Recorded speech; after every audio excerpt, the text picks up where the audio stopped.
Carlo Broschi, dit Farinelli, né le 24 janvier 1705 à Andrea, royaume de Naples. Ses contemporains sont unanimes à admettre qu'il fut le plus grand castrat de son siècle. On alla jusqu'à prêter à sa voix fascinante des pouvoirs presque magiques.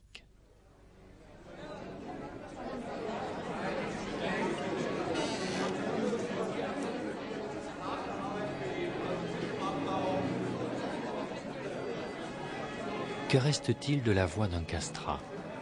Rien qu'un soupir, celui du mystère, l'haleine d'un ange.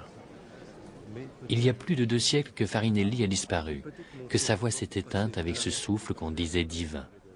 Il continue à nous fasciner.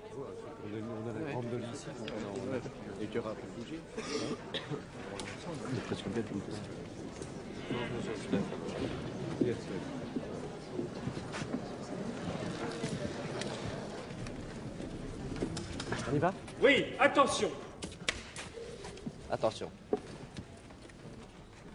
Voilà, très bien. Ok, on est parti. Moteur!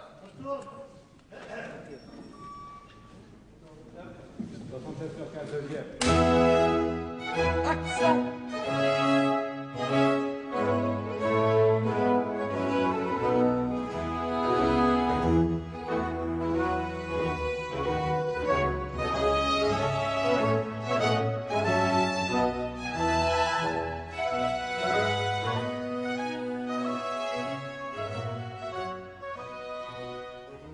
« 24 mars 1994, 58e jour de tournage du film Farinelli, Il Castrato, de Gérard Corbiot. La scène qui se tourne aujourd'hui s'appuie sur un fait historique. Nous sommes à Londres, en 1734, au Théâtre de la Noblesse. La représentation se termine. Exaltée par le chant sublime de Farinelli, une femme se lève et crie « One God, one Farinelli ». Carlo Broschi devient une figure de légende et pour beaucoup le plus fabuleux chanteur du monde.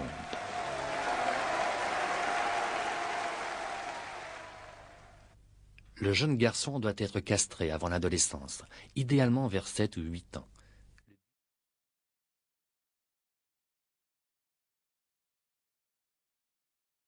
L'incision se fait au niveau de l'aine.